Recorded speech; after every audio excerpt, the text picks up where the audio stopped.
apa sebenarnya yang fatal menjadi kesalahan dugaan sementara dari Abang sebagai pengacara beliau, Pak? Kesalahan PT Delima Makmur. pertama, dia melakukan usaha di lahan 2581 yang bukan HGU. Mereka tidak mempunyai alas hak. Mereka tidak punya. Kalau masyarakat punya, mereka punya SKT. SKT itu adalah surat keterangan tanah menggarap, tapi itu merupakan alas hak. Tapi Delima Makmur tidak punya. Mereka hanya punya dulu izin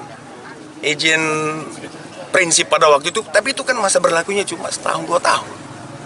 Dengan tidak selesainya masalah di izin prinsip itu, izin lokasi itu terhadap dengan masyarakat, termasuk ganti rugi tidak selesai, maka dengan sendirinya izin lokasi, izin prinsip tersebut batal demi hukum. Masih belum jelaskan batas-batasnya. Kalau dalam istilah bermain catur masih remis. Kalau dalam tinju seperti itu. Seperti itu ya. Itu bahasa sederhananya. Berperkara dengan PT Delima Makmur dan hakim mengatakan sekarang belum ada keputusan. Ya. Karena belum ketahuan siapa pemilik dari tanah yang bersengketa, yang jumlahnya berapa itu, Pak? 154 hektar. Kalau udah seperti itu kan berarti itu tanah negara. Tanah negara berarti tanah rakyat.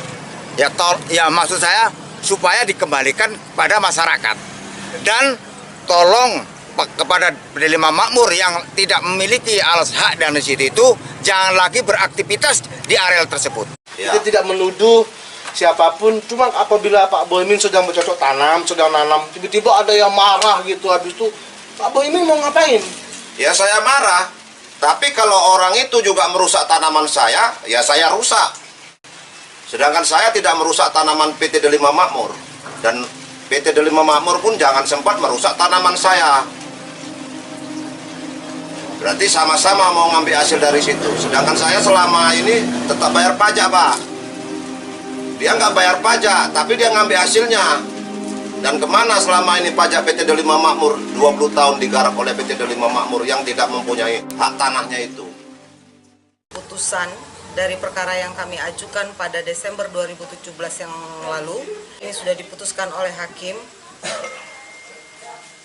Tanggapan kami selaku kuasa hukum dari kelompok Tani Sidodadi Makmur, hakim tidak mempertimbangkan seluruh fakta-fakta dari persidangan. Hakim lebih kepada mencari titik aman dalam perkara ini. Itu menurut kami. Jadi banyak hal-hal yang sangat rancu dalam pertimbangan pada putusan perkara nomor 14 yang diputus pada hari ini di Pengadilan Negeri Singkil.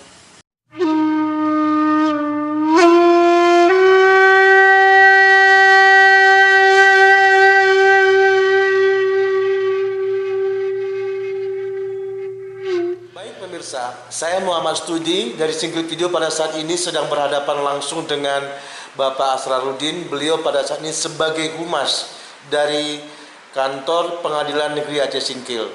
Dan kita akan tanyakan semua informasi yang menurut masyarakat seperti tidak nyaman terhadap keputusan yang dilakukan oleh hakim pada waktu 2 hari yang lalu. Semuanya kita berikan kesempatan untuk memberikan tanggapan atau konfirmasi. Di sini ya saya sebagai humas akan mencoba untuk menjawab pertanyaan Bapak. Jadi berdasarkan laporan daripada majelis hakim yang memeriksa perkara tersebut, bahwasanya perkara terhadap PT Delima ini ada 2 perkara. Yang pertama perkara antara kelompok Tani Sidodadi Makmur yang diwakili oleh Pak Sumingun dikuasakan kepada Pak Banwara dan partner, Yang kedua perkara antara itu PT Delima lawan Bomi dan kawan-kawan. Jadi ada 2 perkara.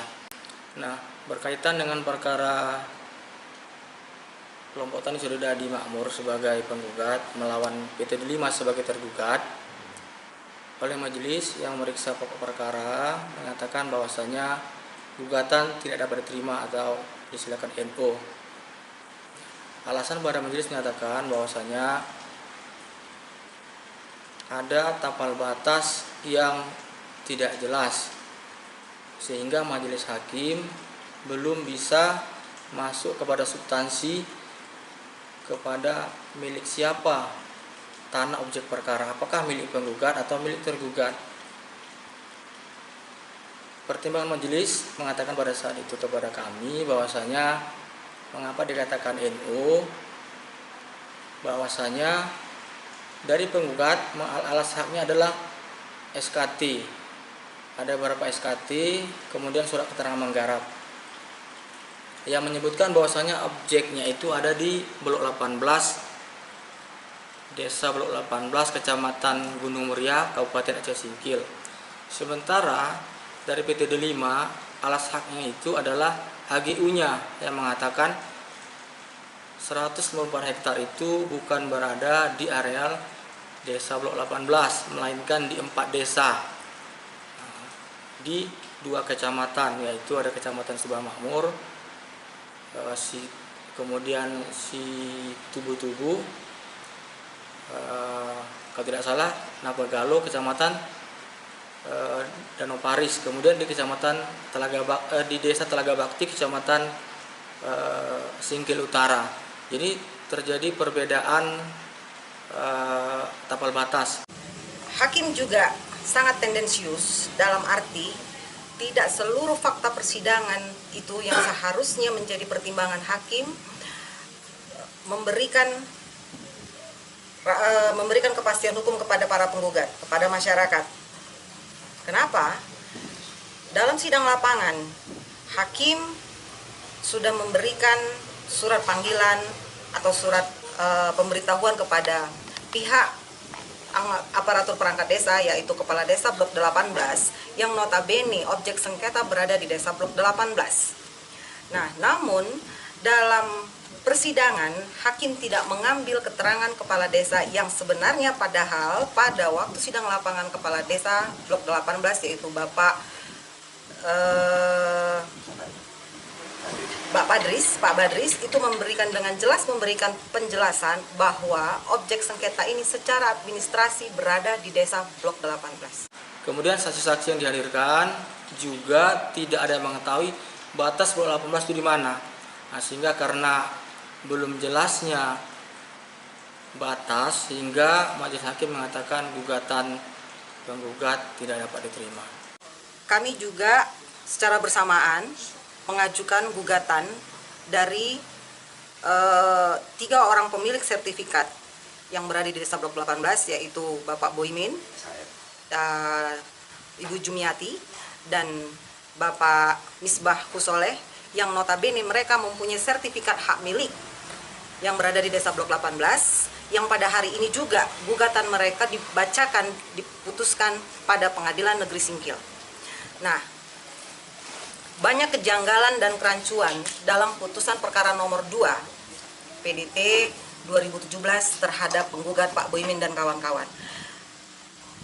Keganjalan yang pertama, bahwa hakim dalam putusannya memutuskan bahwa gugatan penggugat ditolak karena penggugat tidak menghadirkan BPN di dalam persidangan untuk diambil keterangannya, atau penggugat tidak menarik BPN sebagai pihak di dalam persidangan.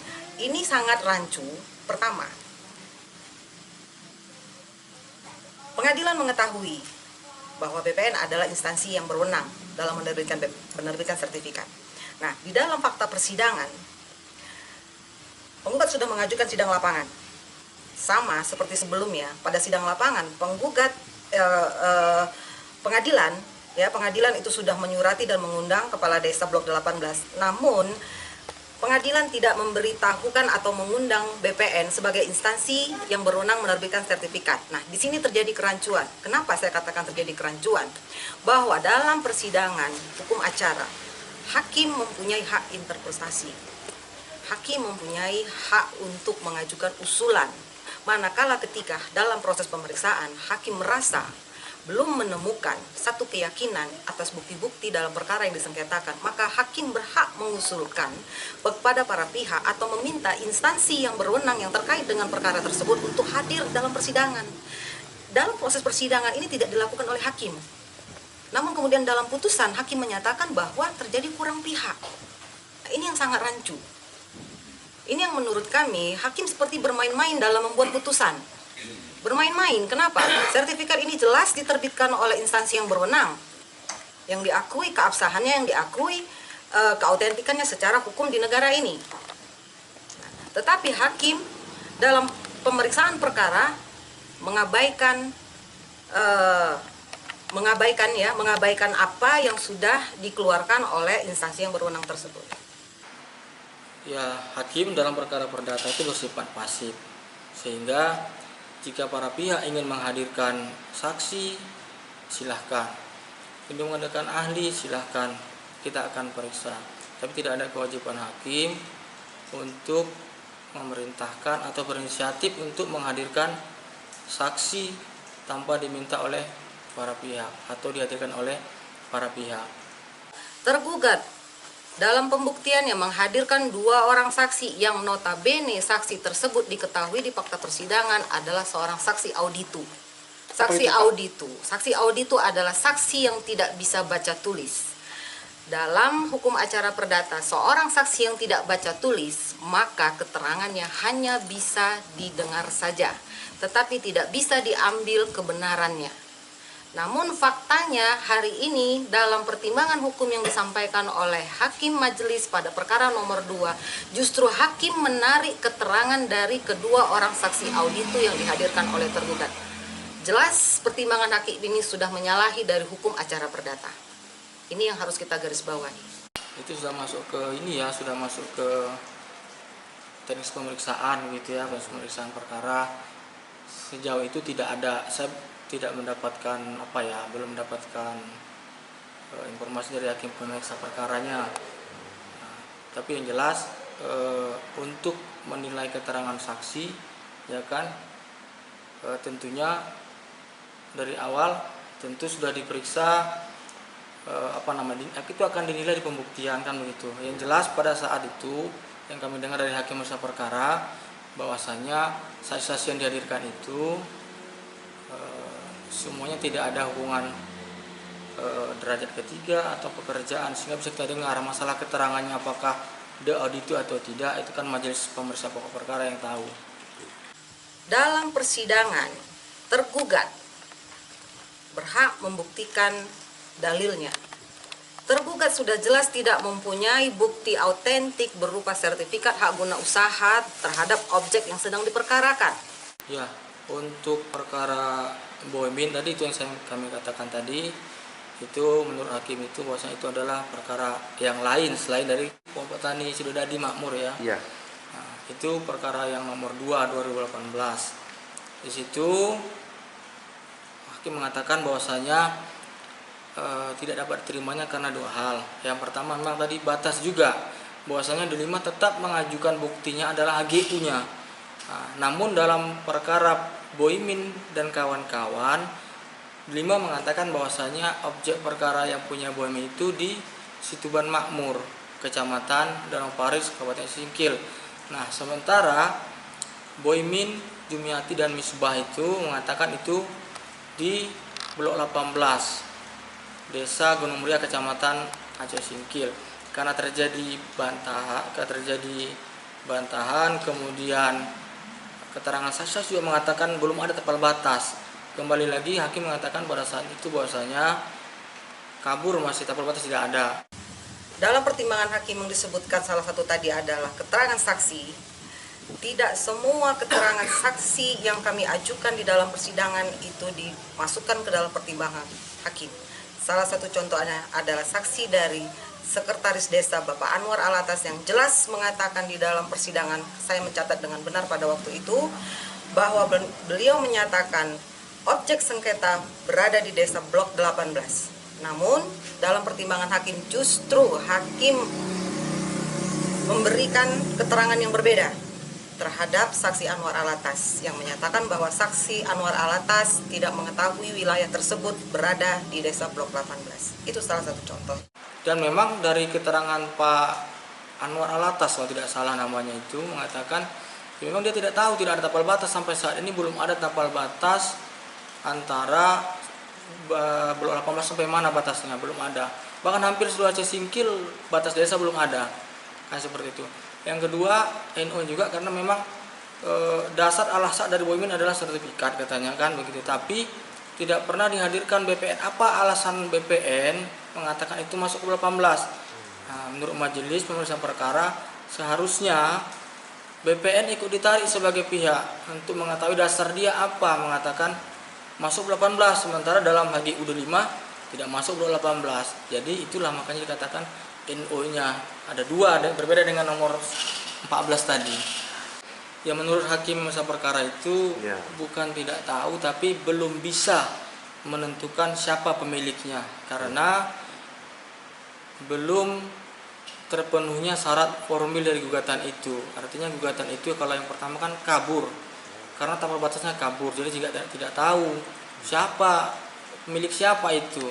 Jadi harus jelas dulu tapal batasnya menurut majelis hakim. Apakah masyarakat bisa kembali mengajukan gugatan ini nanti dengan kasus yang sama kepada pengadilan? Boleh-boleh saja sih, kalau mau mengajukan lagi ya boleh-boleh saja diajukan lagi. Cuman kalau menurut kami ya apa yang diputuskan hakim itu ya diikuti supaya agar jangan lagi ya putusannya seperti itu kalau masih kabur. Jelas dulu tapal batasnya. Kenapa ini penting? Karena sering terjadi dalam praktek ketika nanti putusan itu ingkrah berkekuatan hukum tetap, tentu pihak yang merasa menang akan minta eksekusi. Nah persoalan di eksekusi nanti sehingga kalau nggak jelas batas jangan sampai menang di atas kertas tapi tidak bisa dieksekusi karena tidak jelasnya batas seperti itu. Makanya harus jelas dulu batas untuk bisa dieksekusi. Ada harus prudensinya seperti itu. Nah, saya kira di sini dia kelemahan peradilan di negeri kita ini. Kita sudah mempercayakan hakim sebagai pengambil keputusan tertinggi, ya, yang mengatakan bahwa hakim adalah wakil Tuhan di bumi ini, tapi justru hakim sendiri tidak berani mengatakan mana yang benar dan mana yang tidak benar. Terbukti pada saat putusan perkara nomor 14 selesai dibacakan, pada perkara putusan nomor 02 selesai dibacakan, hakim memberikan keterangan bahwa perkara ini tidak ada yang dimenangkan. Baik penggugat maupun tergugat tidak ada yang menang. Dengan kata lain, putusan draw. Ini statement hakim. Saya catat hari ini statement hakim. Di sini jelas bahwa hakim tidak menjalankan perannya sebagai pemutus yang memberikan keadilan berdasarkan fakta-fakta yang terungkap di dalam persidangan. Ada pesan memang dari majelis hakim ya, bahwasanya kami dalam memutus perkara ini ya kan insya Allah clear. Kami memutus perkara berdasarkan ijtihad kami. Kami tidak pernah diintervensi, tidak pernah menerima sesuatu apapun. Kalau memang ada, silahkan dibuktikan dan dilaporkan. Clear, saya sudah tanya kepada majelis hakimnya, 3 orang, tidak ada satupun yang menerima apapun bentuknya, apakah hadiah atau janji, tidak ada. Artinya pada waktu sidang di lapangan Iya. itu tidak ada yang membiayai Pak Hakim ya, dari negara itu nggak ada ya. Sidang lapangan ada biayanya. Karena maaf waktu itu tidak ada polisi yang mendampingi Pak Hakim ya. Ya. Jadi sidang lapangan itu berdasarkan SK Ketua Pengadilan. Kalau untuk sampai ke blok 18 itu biayanya sekitar Rp900.000.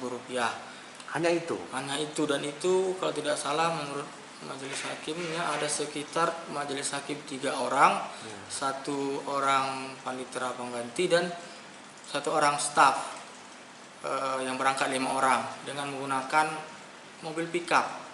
Mobil pickup yang dicharter kalau tidak salah 500.000 suatu hari di charter. Jadi 900 itu untuk charter dan ya untuk yang lain-lain minum. Baik, artinya tuduhan dari sekelompok orang yang mengatakan bahwa itu Pak Hakim telah menerima uang itu jelas tidak benar Pak Hakim ya. Iya. Lillahi ta'ala silahkan dibuktikan kalau memang majelis hakim ada menerima uang selain daripada biaya pemeriksaan setempat. Karena nggak ada biaya itu lah, makanya juga nggak pakai pengawalan. Dan jumlahnya lebih kurang berapa Pak? 900.000, dan itu ada di ada SK ketua dari bawah, bisa dilihat berapa jarak radiusnya. Artinya uang yang diberikan oleh si penggugat tidak lebih daripada itu. Tidak ya, lebih daripada itu, dan itu tidak kita terima langsung, kan melalui bank juga. Ya.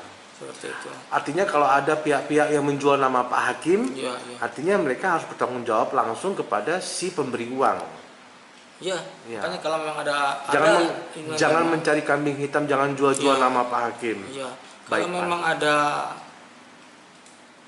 tuduhan, ada bukti, silakan dilaporkan, sampaikan kepada pengadilan. Kita kan ada siwas, pengawasan kan. Iya. Nanti akan kita proses kalau memang ada yang nerima, siapa yang menerima, ada mekanismenya di kita. Nah, bikin pengaduan. Sekarang ada namanya meja PTSP, ada di situ, sampaikan pengaduan di situ, nanti kita proses. Kalau memang ada nerima, siapa yang nerima, silakan dibuktikan, akan kita proses. Tapi yang jelas clear, majelis hakim sudah kami tanya, tidak ada satu orang pun yang pernah menerima uang selain daripada biaya PS yang 900.000 yang untuk 5 orang itu. Komisi Yudisial berperan melakukan pemantauan terhadap kinerja hakim di peradilan. Saya pesan kepada para Bapak Ibu yang hari ini duduk sebagai komisioner di Komisi Yudisial Negara Republik Indonesia, maupun yang di pusat maupun yang di daerah regional Sumatera dan Aceh, mohon untuk menjalankan fungsi dari Komisi Yudisial melakukan pengawasan terhadap kinerja hakim yang tidak profesional dalam menjalankan fungsinya memberikan keadilan bagi masyarakat pencari keadilan. Sah-sah saja dia ngomong seperti itu kan. Nah, yang jelas bisa dilihat nanti, mungkin bisa aja ambil putusannya. Kata-kata majelis hakim kan mengatakan 14 hari sudah bisa diambil. Silakan dibaca di situ, lihatlah di situ pertimbangan hukumnya. Apakah ada nuansa bermain-main di situ? Jelas di situ bahwasanya menurut majelis hakim yang merasa perkara itu, ya kan, provisi daripada yang dimakan penggugat itu ditolak, kemudian konvensinya, ya kan, mengenai pokok perkara juga ditolak, kemudian eksepsi dari tergugat juga ditolak, tidak dapat diterima ya, maksudnya tidak dapat diterima, ya kan, dalam pokok perkara konvensinya tidak dapat diterima, eksepsi tidak dapat diterima, dan konvensi juga daripada si PT D5 juga tidak dapat diterima. Artinya dengan putusan draw yang dikatakan oleh hakim, maka objek perkara lahan sengketa bukan milik PT Delima Makmur, bukan juga milik penggugat. Berarti lahan tersebut yang disengketakan adalah milik negara. Nah, negara sebagai interpretasi dari rakyat Indonesia harus mengutamakan kepentingan masyarakat di atas kepentingan individu, di atas kepentingan kelompok, di atas kepentingan salah satu badan hukum. Itu jelas tercatat di dalam Undang-Undang Dasar Negara 45. Saya pikir ini yang harus menjadi catatan penting kita semua, bahwa hari ini putusan hakim itu jelas menyatakan bahwa objek sengketa bukan milik Delima Makmur. Pak Hakim tidak mengetahui siapa sebenarnya pemilik tanah tersebut. Belum bisa menentukan siapa Ya. pemilik daripada tanah itu, karena belum, menurut majelis hakim, belum masuk kepada pertimbangan mengenai pembuktian ya milik siapa. Kalau diilustrasikan mungkin ya, kalau seandainya kita mau sholat, rukun sholat itu, rukun wudhu itu harus dipenuhi dulu. Nah, seperti itu kan, begitu. Kalau sholat kita harus wudhu yang benar seperti apa. Nah, seperti itu, mungkin itu dia. Jadi jelas dulu syarat formilnya, sudah sah syarat formilnya, baru bisa kita masuk ke material untuk menguji bukti-bukti daripada para pihak. Oleh karena gugatan menyatakan tidak dapat terima, maka secara asesoir rekonvensi dengan sendirinya juga harus menyatakan tidak dapat terima. Karena yang dijadikan objek itu juga yang digugat oleh Delima, ya itu juga tanahnya, mengatakan tanah dia dari 22.000 katanya begitu kan. Itu juga makanya dengan sendirinya asesoir rekonvensi juga harus tidak diterima. Jadi sehingga belum bisa ditentukan siapa pemiliknya. Baik, Pak Humas. Artinya dalam konflik ini tanah tersebut status NO. Ya. Baik. Nah, sekarang kalau masyarakat mencabut batang sawit dari PT Delima yang ditanam di tanah konflik itu, apakah salah itu? Ya. Merusak Nanti mungkin saya juga, ya itu mungkin lain lagi persoalannya kan, itu persoalan. Ya, artinya kalau merusak barang orang lain ya jelas salah ya, Pak ya. Ya, ada pengerusakan bisa Baik. Dan kalau misalnya masyarakat sendiri yang bercocok tanam di situ, PT Delima juga nggak bisa larang ya, Pak?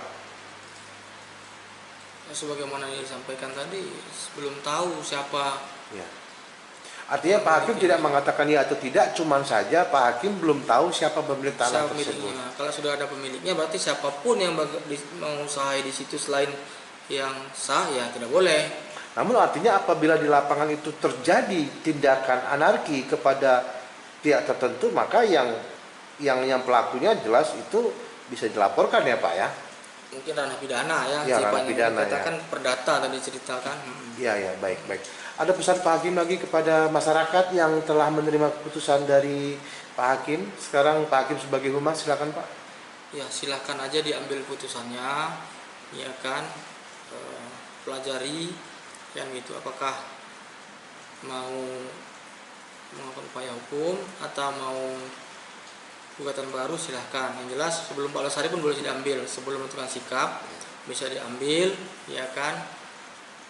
Tentukan sikap nanti di situ. Sebelum 14 hari bisa diambil, nanti sudah menurut majelis hakim sudah selesai. Kemarin hanya ada salah-salah huruf gitulah, salah-salah redaksi saja. Sebenarnya sudah selesai kata majelis hakimnya. Baik. Ada lagi Pak? Saya pikir cukup. Ya, baik. Terima kasih Pak Humas. Terima kasih Pak.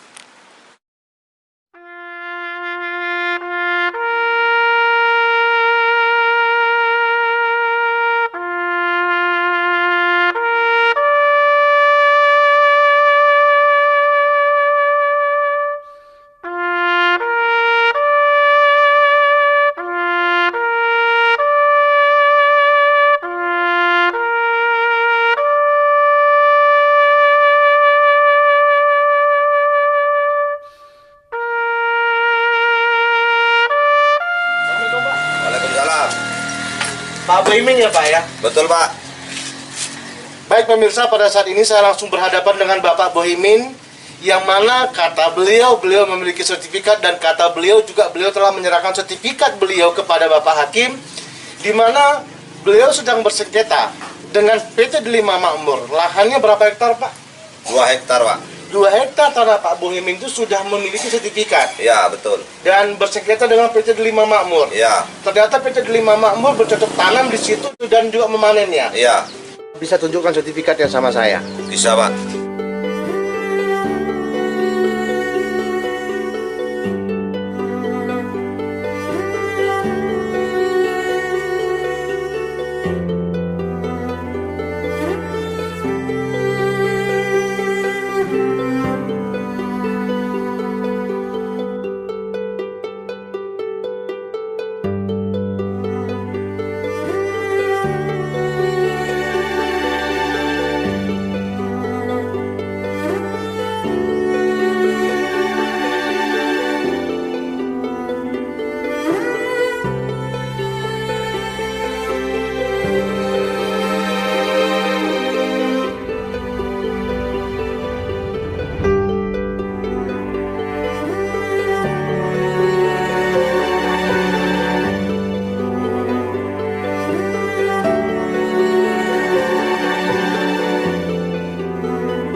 Dan itu pun bukan hanya sertifikat aja Pak. Sampai saat ini pajak tetap saya bayar itu Pak. Buktinya Pak? Ini Pak. Bapak bayar pajak sudah berapa tahun? Saya bayar pajak sekitar udah 5 tahun. Ini yang terakhir kemarin bayar, Pak. Lihat, Pak.